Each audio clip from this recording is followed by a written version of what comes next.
Assalamu alaikum everyone. I'm Sania Shabir from Razor of Psyche. Welcome back to our channel. This is our third lecture of statistic.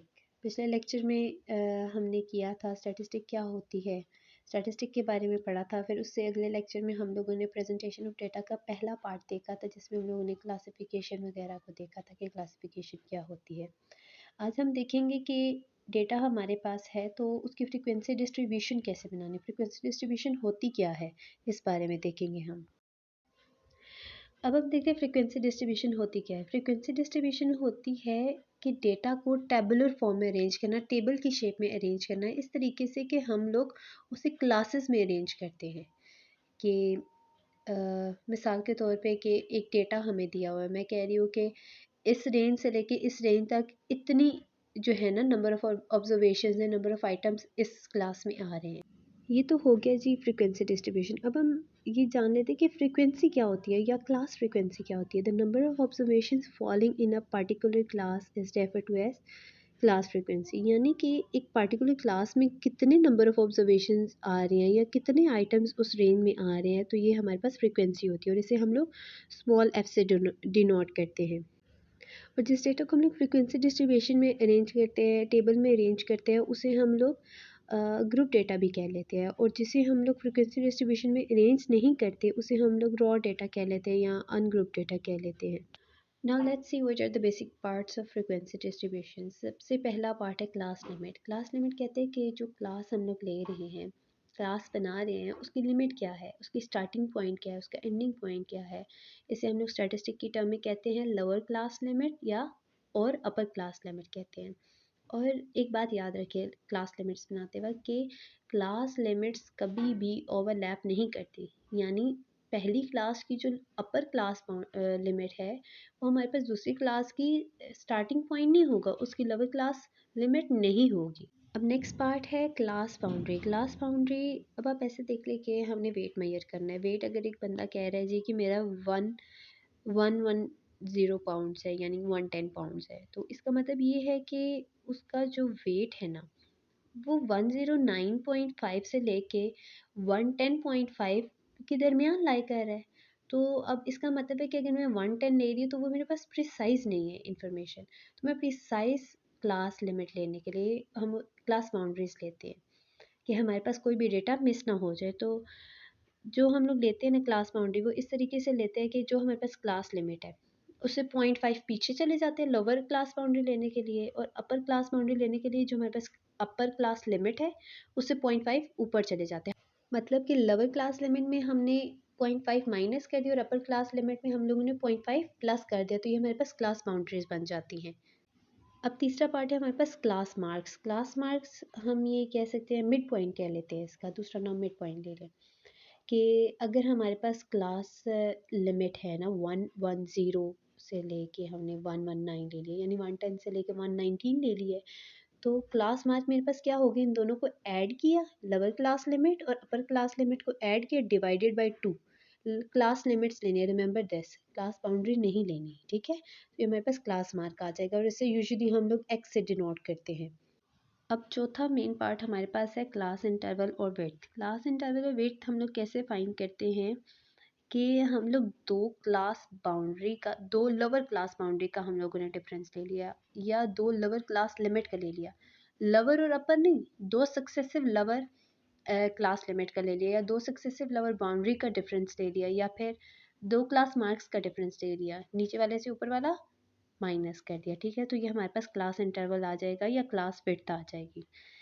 Usually हमारे पास जो interval होता है ना, हम equal लेते हैं। बहुत कम केसेस में ऐसा होता है कि हमारे पास इंटरवल सेम ना हो, वरना हमारे पास जो क्लास इंटरवल होता है या इसकी विड्थ होती है हमारे पास सेम होती है। ये तो हो गए पार्ट्स। अब हम देखते हैं कंस्ट्रक्शन, कि हमने एक फ्रिक्वेंसी डिस्ट्रीब्यूशन बनानी है तो हम कैसे बनाएं।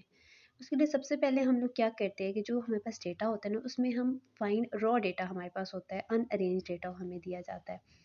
हम उसमें से देख लेते हैं कि सबसे लोअर वैल्यू क्या है, सबसे लोअर पॉइंट हमारे पास क्या है, और फिर हम सबसे अपर पॉइंट भी फाइंड कर लेते हैं। फिर इन दोनों का हम लोग डिफरेंस भी देख लेते हैं।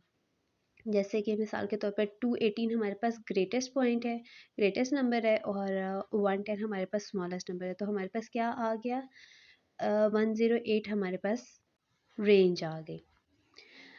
फिर दूसरा पार्ट हम लोग क्या करते हैं, दूसरा काम हम लोग ये करते हैं कि हम लोग देखते हैं कि कितनी नंबर ऑफ़ क्लासेस हमने बनानी है। अब ऐसा तो नहीं है ना कि हम लोग डेटा है तो मैंने 50 बना दी या 10 बना दी या 2 बना दी, ऐसा नहीं होता।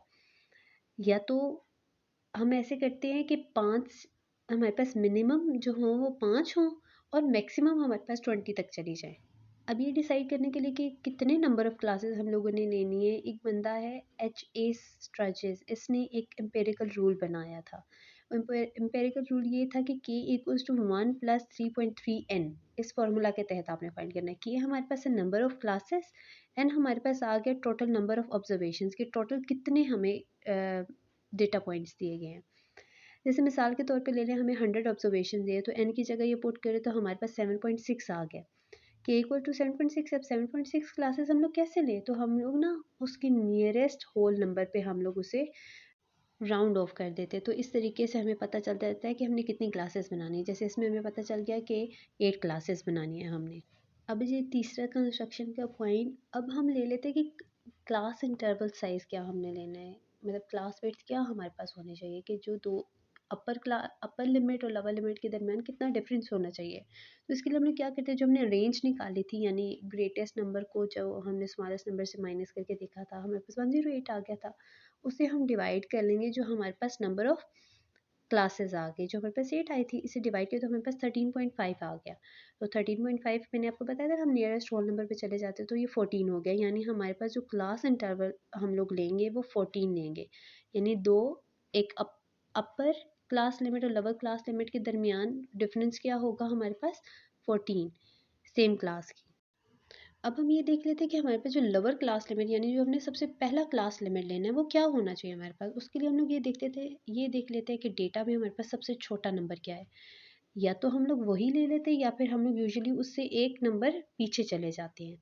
ठीक है, एक पॉइंट पीछे चले जाते हैं और वो हम लोग अपनी लोअर क्लास लिमिट ले लेते हैं। फिर इसी तरीके से पांचवा पॉइंट ये है कि हम उसी में ना ऐड करते जाते हैं। जैसे बिलपर्स 110 मेरे पास लोअर क्लास लिमिट मैंने ले ली, तो 110 में मैं 14 पॉइंट्स ऐड करूँगी तो मेरे पास कितने हो जाएंगे, 124 हो गए। 124 मेरे पास अपर क्लास लिमिट आ गई। इसी तरीके से हम लोग सारी जो है अपनी क्लासेस बना लेंगे। एंड रिमेंबर कि क्लास लिमिट जो है ओवरलैप नहीं करती, यानी जो अपर क्लास लिमिट हमारी होगी वो लोअर क्लास लिमिट के नीचे वाली जो लोअर क्लास लिमिट होगी उसके इक्वल नहीं होगी, वो दोनों सेम नहीं होंगे, ओवरलैप नहीं करेंगे। अब 6 पॉइंट हमारे पास ये कि हम ये देख लेते हैं कि उन क्लासेस में कितने कितने पॉइंट्स आएंगे। उसके लिए दो मेथड्स हैं। एक तो ये है कि हमने जो क्लास बनाई है उसके आगे हम लोग एंट्रीज लिख देते हैं कि इस क्लास में ये एंट्रीज आ रही हैं, और दूसरा मेथड ये कि हम लोग टेली मार्क्स लगा लेते हैं। आगे ये दोनों मेथड्स मैं आपको क्लियर करती हूँ। अब जी एक एग्जांपल देख लेते हैं। ये इन्होंने हमें दिया हुआ डेटा 60 एप्पल्स का वेट ग्राम्स में। ठीक है, तो अब ये हमें 60 एप्पल का जो वेट दिया हुआ है इसे हम लोगों ने इसकी फ्रीक्वेंसी डिस्ट्रीब्यूशन बनानी है। अब वो किस तरीके से बनाएंगे, जो हमने पीछे कंस्ट्रक्शन के स्टेप्स पढ़े हैं। सबसे पहला स्टेप ये कि हम देख लेते हैं सबसे छोटा पॉइंट क्या है और सबसे बड़ा पॉइंट क्या है। सबसे छोटा जो साइज़ है ना वो है 68 और सबसे बड़ा साइज़ जो है वो 204 है। हमने इन दोनों को माइनस किया तो हमारे पास 136 ग्राम्स आ गया। उसके बाद नेक्स्ट हम लोग ये करते हैं कि हम लोगों ने नंबर ऑफ़ क्लासेस देखनी होती है, उसके लिए हम फार्मूला लगाते हैं कि equals to 1 plus 3.3 into n. N मतलब number of observation. Number of observation हमारे पास क्या है, 60। लोग एन लेना, सॉरी।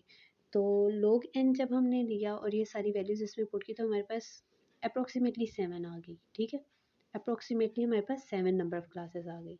अब नंबर ऑफ़ क्लासेस भी है हमारे पास, रेंज भी आ गई, तो इससे हम लोग क्लास इंटरवल निकाल लेते हैं। रेंज हमारे पास क्या आई है, रेंज हमारे पास आ गई है 136 और क्लासेस नंबर ऑफ़ क्लासेस हमारे पास आ गई थी 7। इनने डिवाइड किया तो हमारे पास आ गया 19.47। 19.47 हम क्लास इंटरवल नहीं ले रहे क्योंकि हमें मुश्किल होती है, तो हम उसका नियरेस्ट होल नंबर ले लेते हैं, यानी 20 हम लोगों ने ले लिया। 20 जो हम लोग क्लास इंटरवल ले रहे हैं उसे हम एच से डिनोट कर देते हैं। ठीक है, क्लास इंटरवल भी आ गया और हमारे पास रेंज भी आ गई, ये सब कुछ आ गया। अब हमने देखना है कि लोअर क्लास लिमिट क्या हमारे पास होगी। अब जैसे कि हमारे पास जो लोअर है वो 68 है, तो हम उसे थोड़ा सा पीछे चले जाते हैं, हम 65 ले लेते हैं। ठीक है, 65 ले लेंगे 65 हम लोग लोअर क्लास लिमिट ले लिया, तो इसमें हम जब 20 ऐड करेंगे, 65 भी बीच में काउंट करना है, 65 से काउंट करना स्टार्ट करें तो 84 पे जाके हमारे पास 20 कंप्लीट हो जाता है। तो 65 टू 84 हमारे पास फर्स्ट क्लास लिमिट बन गई, फिर 85 से 104 हमारे पास सेकंड बन गई, इसी तरह करते करते लास्ट हमारे पास आई है, लास्ट क्लास है 185 टू 204। ठीक है, अब अगला कंस्ट्रक्शन पॉइंट हमारे पास था कि हमने डेटा को जो है क्लासेस के अंदर लिखना है, क्लासेस में डिस्ट्रीब्यूट कर देना है। अब वो करने के दो तरीके थे, पहला था हमारे पास डेटा पॉइंट्स हम लोग लिख लेते थे, एंट्रीज लिख लेते थे।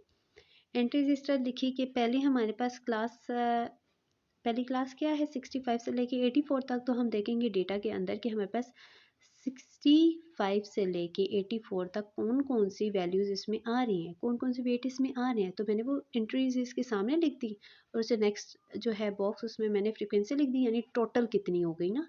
ठीक है, टोटल करके लिख दी। इसी तरह सब क्लासेस में हम लोगों ने लिख दी कि हमारे पास हो गया एंट्री वाला तरीका, एंट्री लिस्ट बनाने का तरीका। अब दूसरा मेथड होता है टेली मार्क्स का। यूजुअली हम ना टेली मार्क्स ही यूज़ करते हैं फ्रीक्वेंसी डिस्ट्रीब्यूशन बनाने के लिए। इसमें हमने क्या कर दिया, जो हमारे पास पहली क्लास है ना, हमारे पास क्या थी 65 से लेके 84 तक। पहले हमने क्लास बाउंड्री बना दी, यानी लोअर क्लास से हमने 0.5 माइनस किया, अपर क्लास में हमने प्लस किया, तो हमारे पास क्लास बाउंड्रीज आ गई। सब में ये कर दिया। फिर उसके बाद हमने मिड पॉइंट्स निकाले। मिड पॉइंट कैसे निकाले, 84 माइनस 65 डिवाइडेड बाई 2, यानी class lower class limit minus upper class limit minus lower class limit divided by 2। तो ये हमारे पास मिड पॉइंट्स आ गए या क्लास मार्क्स आ गए। इसके बाद हम लोगों ने टेली मार्क्स लिए। टेली मार्क्स कैसे लिए कि हमने डेटा में देखे कि कितनी कितनी इसमें वैल्यूज़ आ रही हैं। और वो जो वैल्यूज़ आ रही है ना, हमने इस तरीके से हमने वैल्यूज़ नहीं लिखी, एंट्रीज पूरी नहीं लिखी, हमने उसकी जगह एक स्टिक लगा दी। यानी कि अगर मेरे पास चार वैल्यूज़ आ रही तो मैंने चार स्टिक्स लगा दी, लेकिन जब पांचवी वैल्यू भी इसमें आ रही है इस क्लास में, तो उसमें हम एक जो है स्लांटिंग हम लोग एक लाइन लगा देंगे, स्लांटिंग स्टिक लगा देंगे। ठीक है, इस तरीके से हम लोग टेली मार्क्स फाइंड करते हैं। सारे टेली मार्क्स हम लोगों ने फाइंड कर लिए, तो उसके बाद हम लोग उसकी फ्रीक्वेंसी निकाल लेते हैं। फ्रीक्वेंसी क्या है कि जितने टेली मार्क्स है ना वो काउंट करके उधर लिखते हैं। फिर एंड पे हम लोग क्या कर देते हैं, टोटल कर लेते हैं कि जितने भी हमारे पास फ्रीक्वेंसी आई है उस सब का सम करें तो क्या हमारे पास 60 आ रही है। इस तरीके से हमें पता चल जाता है कि हमारी कोई भी एंट्री मिस तो नहीं हो गई। ठीक है, तो ये हो गया तरीका हमारे पास फ्रीक्वेंसी डिस्ट्रीब्यूशन फाइंड करने का, और ये कंटिन्यूस डेटा के लिए है। अभी मैं आपको बताती हूँ डिस्क्रीट डेटा कैसे करते हैं। जैसे कि हमने पिछले लेक्चर में पढ़ा था कि डिस्क्रीट डेटा हमारे पास वो होता है जो होल नंबर्स होते हैं, हमारे पास वो पॉइंट में नहीं होता, डेसिमल में नहीं होता। जैसे कि नंबर ऑफ चिल्ड्रन है, तो वो या 1 चिल्ड्रन होगा या 2 चिल्ड्रन होगा, 1.5 चिल्ड्रन तो नहीं हो सकता ना। तो इसमें हमारे पास हम लोग क्लास लिमिट भी नहीं लेते, हम लोग इसमें क्लास बाउंड्रीज भी नहीं लेते, क्लास मार्क्स भी नहीं निकालते। तो ये डिस्क्रीट डेटा की फ्रीक्वेंसी डिस्ट्रीब्यूशन निकालना बहुत आसान होता है। अब एक एग्जांपल है डिस्क्रीट डेटा की। The following figures give the number of children born to 50 women in a certain locality up to the age of 40 years. अब हमारे पास ये 50 का डेटा है। ठीक है, 50 एंट्रीज है हमारे पास, यानी एन हमारे पास कैपिटल एन हमारे पास क्या है, 50 है। अब हम इसकी फ्रीक्वेंसी डिस्ट्रीब्यूशन बना लेते हैं। कैसे हम लोगों ने फ्रीक्वेंसी डिस्ट्रीब्यूशन बनाई, नंबर ऑफ चिल्ड्रन हम लोगों ने लिखे, ज़ीरो हम लोगों ने लवेस्ट ले लिया, लवेस्ट हमारे पास ज़ीरो था डेटा पॉइंट, और हाईएस्ट हमारे पास 10 था। तो हमने देखा, फिर टेली मार्क्स लगाए, फिर हमने टेली मार्क्स से फ्रीक्वेंसी निकाली जिसे नंबर ऑफ वुमेन लिखा हुआ है, मतलब कितनी वुमेन के पास जो है 0 चिल्ड्रन थे, इस तरीके से। तो जब टोटल किया तो हमारे पास 50 आ गया, इसका मतलब हम लोगों ने सही किया हुआ है। और इस तरीके से हम लोगों ने डिस्क्रीट डेटा की फ्रीक्वेंसी डिस्ट्रीब्यूशन फाइंड कर दी। और जैसे कि आप देख सकते हैं इसमें हम लोगों ने कोई क्लास लिमिट नहीं ली, कोई क्लास बाउंड्री नहीं ली, ठीक है, क्लास मार्क्स भी नहीं लिए, बस एक 1 के साइज़ से हम लोगों ने जो है क्लास इंटरवल ले लिया। तो इस इंतहाई आसान तरीके से हम लोगों ने एक रॉ डेटा लिया था जो डिस्क्रीट डेटा था हमारे पास, उसे हम लोगों ने ग्रुप डेटा में कन्वर्ट कर दिया या उसकी फ्रीक्वेंसी डिस्ट्रीब्यूशन फाइंड कर दी। ठीक हो गया। अब हम देखते हैं types of frequency distribution. Basically अगर हम लोग देखें ना तो 3 तरह के फ्रीक्वेंसी डिस्ट्रीब्यूशन हम लोग कर सकते हैं। एक होती है cumulative frequency distribution, relative frequency distribution, relative cumulative frequency distribution. अब सबसे पहले हम लोग देख लेते हैं कम्युलेटिव फ्रीक्वेंसी। अब हमारे पास कम्युलेटिव फ्रीक्वेंसी डिस्ट्रीब्यूशन क्या होती है, the total frequency of all classes less than the upper class boundary of a given class is called cumulative frequency of that class। और जो इसका हम लोग टेबल बनाते हैं ना उसे हम लोग बोल देते हैं फ्रीक्वेंसी, कम्युलेटिव फ्रीक्वेंसी डिस्ट्रीब्यूशन। ठीक हो गया। अब मैं आपको एक एग्जांपल के थ्रू इसे समझाती हूँ। और अब जो पहली वाली हम लोगों ने एप्पल वाली एग्जांपल ली थी, उसी को हम कंटिन्यू करते हैं। उसमें पहले हम लोग लेस देन में देख लेते हैं। Less than type cumulative frequency. Less than, अब हमारे पास जो क्लास बाउंड्री थी, लोअर क्लास बाउंड्री क्या थी पहले वाली, 64.5। तो हम लोगों ने लिखा है लेस देन 64.5। अब लेस देन 64.5 तो कोई भी नहीं थे, तो कम्युलेटिव फ्रीक्वेंसी वाले बॉक्स में हम लोग लिख देंगे ज़ीरो की, यानी लेस देन 64.5 हमारे पास ज़ीरो फ्रीक्वेंसी थी, ज़ीरो नंबर ऑफ आइटम्स थे। फिर नेक्स्ट क्लास हमारे पास क्लास बाउंड्री थी 64.5, लोअर क्लास बाउंड्री जो हमारे पास थी। तो हमने नेक्स्ट क्लास क्या ले ली, लेस देन 84.5। तो लेस देन 84.5 हमारे पास क्या थी, यानी जो उससे पिछली क्लास की फ्रीक्वेंसी थी, यानी 9। तो इसी तरह जब हम लोगों ने नेक्स्ट क्लास में ली ना, नेक्स्ट क्लास हम लोगों की क्या होगी, लेस देन 104.5। तो इसमें हम लोगों ने क्या किया कि 9 जो हमारे पास कम्युलेटिव फ्रीक्वेंसी थी ना, और उससे आगे जो आ रही थी फ्रीक्वेंसी हमारे पास 10 आ रही थी, तो वो दोनों ऐड किए तो 19 आ गई। तो हमारे पास इस क्लास की जो कम्युलेटिव फ्रीक्वेंसी आ गई वो 9 आ गई। इसी तरीके से हम लोग करते जाएंगे, तो एंड पे हमारे पास जो टोटल नंबर ऑफ फ्रीक्वेंसी है ना, ये आ जाएगा। यानी स्टार्ट हम 0 से करेंगे और एंड पे हमारे पास टोटल नंबर ऑफ फ्रीक्वेंसी आ जाएगा। अब है सेकंड पार्ट हमारे पास, more than type cumulative frequency. इसमें हम लोग क्या कर रहे हैं कि जो लोअर क्लास बाउंड्री है ना हमारे पास, हम उसका मोर देन ले रहे हैं, यानी मोर देन 64.5, यानी 64.5 की जो फ्रीक्वेंसी है उसे छोड़ के बाकी सारी उसकी जो आ गई थी कम्युलेटिव फ्रीक्वेंसी हमारे पास ज़ीरो आ गई थी, तो ज़ीरो को छोड़ के बाकी सारी यानी 60 पूरी आ गई। फिर इसी तरह मोर देन अगली क्या है हमारे पास, क्लास बाउंड्री थी हमारे पास 84.5। तो मोर देन 84.5 में हमारे पास 9 हम लोगों ने बीच में से स्किप कर दिया, तो हमारे पास 51 आ गई। इसी तरह करते करते एंड पे हमारे पास 0 आ जाएगा। यानी मोर देन वाले में टॉप में हमारे पास टोटल फ्रीक्वेंसी आ जाएगी, टोटल फ्रीक्वेंसी जो हमारे पास थी यानी 60, और एंड पे हमारे पास 0 आ जाएगा। ठीक है। अब हमारे पास relative frequency distribution. Relative frequency distribution किस तरीके से हम लोग लेते हैं, इसकी फ्रीक्वेंसी हम लोग इस तरीके से ले लेते हैं कि उस क्लास की जो फ्रीक्वेंसी होती है ना, डिवाइडेड बाय टोटल फ्रीक्वेंसी। यानी कि अगर उस क्लास की फ्रीक्वेंसी हमारे पास 1 है, तो हमने टोटल बिल पर 60 है तो 60 से डिवाइड कर दिया, और वो जो आएगी ना हमारे पास वैल्यू, उसे हम परसेंटेज में लिखेंगे। तो जो रिलेटिव फ्रीक्वेंसी डिस्ट्रीब्यूशन होती है ना, इसे हम लोग परसेंटेज फ्रीक्वेंसी डिस्ट्रीब्यूशन भी कहते हैं। ठीक हो गया। अब ये एक मेरे पास वेट का डेटा है, इसमें क्लासेस बनी हुई हैं और फ्रीक्वेंसी है या नंबर ऑफ़ स्टूडेंट्स का ये है हमारे पास। इसकी हम लोग रिलेटिव फ्रीक्वेंसी डिस्ट्रीब्यूशन फाइंड कर लेते हैं। इसके लिए हम क्या करेंगे कि पहली वाली जो क्लास थी उसकी फ्रीक्वेंसी क्या थी, 1, और टोटल नंबर ऑफ फ्रीक्वेंसी क्या थी, टोटल फ्रीक्वेंसी हमारे पास थी 120, 1 डिवाइडेड बाय 120।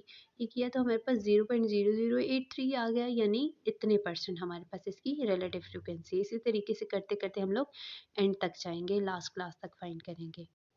अब है जी तीसरी टाइप हमारे पास, रिलेटिव कम्युलेटिव फ्रीक्वेंसी डिस्ट्रीब्यूशन। इसमें जो ये किस किस्म की फ्रीक्वेंसी डिस्ट्रीब्यूशन होती है, किस किस्म का टेबल बनता है कि इसमें जो कम्युलेटिव फ्रीक्वेंसी हम लोगों ने ली होती है ना, उसी की रिलेटिव फ्रीक्वेंसी लेते हैं। यानी कम्युलेटिव फ्रीक्वेंसी जो हमारे पास आई divided by the total frequency.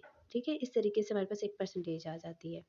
और एक बात याद रखें, रिलेटिव फ्रीक्वेंसी डिस्ट्रीब्यूशन हो या रिलेटिव कम्युलेटिव फ्रीक्वेंसी डिस्ट्रीब्यूशन हो, ये दोनों हमारे पास परसेंटेज में एक्सप्रेस होते हैं। ठीक हो गया। अब हमारे पास एक एग्जांपल जो पीछे वाले हम लोगों ने ली थी ना, उसी तरीके से लेस देन की हम लोगों ने ले लिए कम्युलेटिव फ्रीक्वेंसी, और उसी की हम लोगों ने रिलेटिव फ्रीक्वेंसी ले ली है। ठीक हो गया। लेस देन की पहले हम लोगों ने कम्युलेटिव फ्रीक्वेंसी फाइंड की, और फिर उसके बाद उसी की रिलेटिव फ्रीक्वेंसी फाइंड कर दी। तो ये था जी आज का हमारा लेक्चर, जिसमें हमने फ्रीक्वेंसी डिस्ट्रीब्यूशन के बारे में थॉरली देखा कि फ्रीक्वेंसी डिस्ट्रीब्यूशन क्या होती है, मेन पॉइंट्स क्या हैं, किस तरह बनाते हैं, उसकी काइंड्स क्या हैं, और जो काइंड्स है वो किस तरीके से निकालते हैं। ठीक है। तो ये हमारे पास प्रेजेंटेशन ऑफ डेटा जो हम लोगों ने स्टार्ट किया था चैप्टर, उसका सेकंड पार्ट हो गया। अब थर्ड पार्ट में हम लोग करेंगे ग्राफ्स के बारे में। तो नेक्स्ट लेक्चर में हम लोग ग्राफ्स को देखेंगे, हिस्टोग्राम और ये इस किस्म के जो सारे ग्राफ्स होते हैं ना, कि यानी जो हम लोगों ने डेटा अब हम लोगों ने टेबल फॉर्म में ले आए, लेकिन अब हमने उसे ग्राफिकली कैसे प्रेजेंट करना है। सही है। नेक्स्ट लेक्चर में इंशाल्लाह हम लोग वो सीखेंगे। नेक्स्ट लेक्चर तक हमारे साथ जुड़े रहिए, और अगर अभी तक आपने हमारा चैनल सब्सक्राइब नहीं किया तो नीचे दिए गए सब्सक्राइब के बटन को प्रेस करें। Stay tuned till the next lecture. अल्लाह हाफिज़।